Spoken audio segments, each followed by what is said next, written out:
Nesse próximo tópico aqui, a gente vai abordar sobre a importância que nós devemos dar ao administrar medicamentos no paciente. Quero pedir desculpa pela voz um pouco rouca, eu estou bem gripado, de vez em quando trava aqui, dá uma tossida, mas vamos lá. Então aqui vamos lá, a qualidade da assistência e segurança do paciente são preocupações que todos nós devemos ter. A assistência do paciente é multidisciplinar e passa por muitos profissionais em diversos ambientes. É possível falhas que devem ser minimizadas ao máximo com a organização dos serviços e protocolos de procedimentos, ou seja, o paciente ele não passa só pelo enfermeiro ou pelo médico, ele passa também pelo farmacêutico, ele passa pelo nutricionista, ele passa pelo fisioterapeuta, ele passa por N número de profissionais. Normalmente, a administração de medicamentos fica a cabo da equipe de enfermagem, mas outros profissionais também podem administrar medicamentos. No hospital, normalmente ocorre que a equipe de enfermagem faz, mas no ambiente privado, como por exemplo uma farmácia, a pessoa pode trabalhar com injetáveis, né? Então por isso que alguns estão fazendo o curso. Num ambiente também de clínica privada, um fisioterapeuta também trabalha com injetáveis, enfim. Então é uma gama de profissionais que podem trabalhar com a administração de medicamentos, certo que todos nós devemos ter o cuidado com esse paciente, e o cuidado não é só de boca, existem protocolos, né? São os protocolos que nós devemos seguir para que esse paciente possa ser assistido de maneira correta. Aí vemos aqui, o paciente, em contrapartida, ele deposita total confiança no profissional. Ele nunca imagina que ele vai sair ali daquele ambiente de saúde com um outro problema além do que ele veio, mas às vezes isso acontece. Às vezes o profissional administra de forma errada a medicação, ou não observa que a prescrição está errada, ou até lê de maneira equivocada a prescrição. E a gente vai ver isso bastante. Eu selecionei algumas imagens de prescrição nos slides na aula, e a gente vai ver isso também, tá? Então eu coloquei aqui alguns estudos epidemiológicos aqui, realizados nos Estados Unidos, demonstraram que mais de 1 milhão de pessoas são acometidas anualmente por eventos adversos, definidos como danos não intencionais resultantes do tratamento médico não relacionado ao processo de doença, sendo 19% desses eventos relacionados ao uso de medicamentos. Em média, 180 mil mortes por ano, ou seja, um número considerável.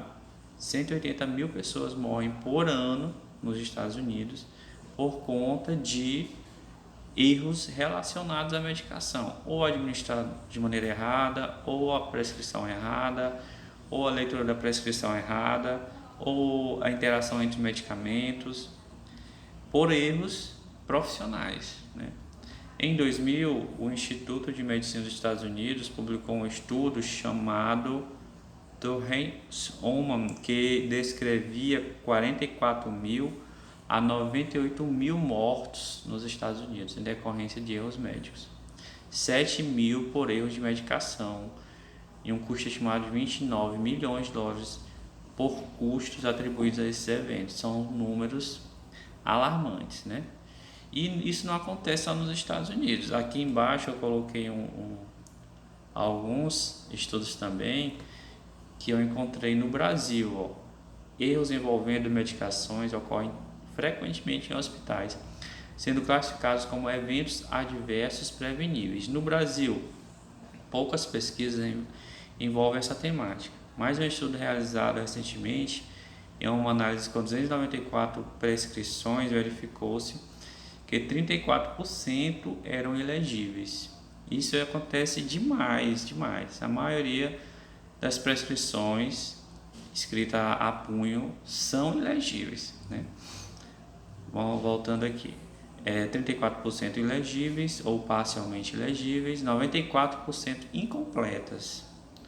95% continham abreviaturas que aumentam de sobremaneira a possibilidade de erros. Então, Um detalhe interessante, 94% das prescrições incompletas. Se a gente for pegar a prescrição médica, a maioria dos médicos, né, e me desculpem os médicos, mas a maioria dos médicos que fazem as prescrições, principalmente nos ambientes públicos, talvez por conta da demanda, talvez por conta da necessidade de realizar com mais rapidez os processos, acabam não colocando a prescrição completa, né?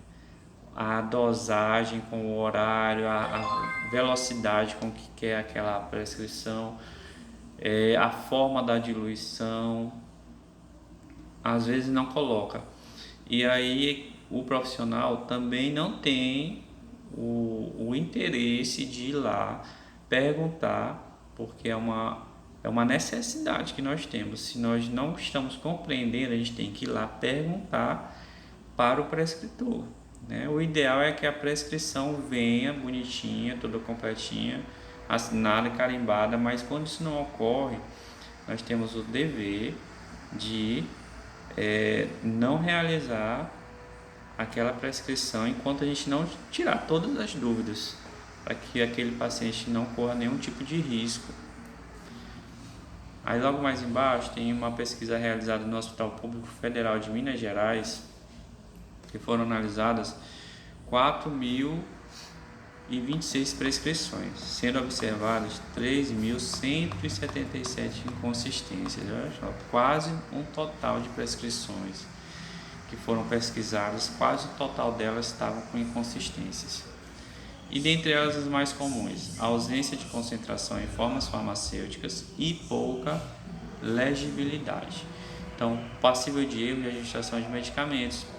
Em similaridade, uma pesquisa conduzida no Hospital Universitário com 474 prescrições verificou prevalência de 29% de erros significativos, sendo 7% potencialmente fatais. Veja só, 7% desses erros poderiam levar as pessoas à morte. Foi ainda identificado 75% dos erros ocorriam na redação da prescrição e 24% das prescrições possuíam interações medicamentosas, ou seja, não poderiam estar em similaridade os medicamentos. O potencial iatrogênico, ou seja, de causar lesão no paciente, da prescrição decorre de erros na escolha da dose, na via, na frequência ou na interação entre os fármacos. Então, superar falhas e conhecer os problemas requer empenho de todos os envolvidos na assistência à saúde dos pacientes, pois esses erros eles comprometem a vida das pessoas, seja de maneira provisória, passageira, ou seja de maneira irreversível, né? Então, esse tópico aqui é mais para que a gente possa compreender a importância que é administrar medicamentos, né? Aí você pode dizer: não, mas eu não sou prescritor, a minha responsabilidade não é minha. Não é verdade. O prescritor tem a sua responsabilidade, porém, quem administra a medicação, ele é tão responsável quanto. O prescritor, se der algum problema, será responsabilizado da mesma forma, porque a obrigação dele é o conhecimento técnico sobre aquela medicação, sobre a via de administração, sobre as interações. É uma responsabilidade de quem administra a medicação saber para que serve aquela droga, explicar para o paciente antes de fazer a medicação nele para que serve aquela droga, por que ele está tomando aquela medicação. Então não cabe justificativa, se houverem erros, dizer que o prescritor é que é o principal responsável. Ele é responsável tanto quanto quem administra de forma errada.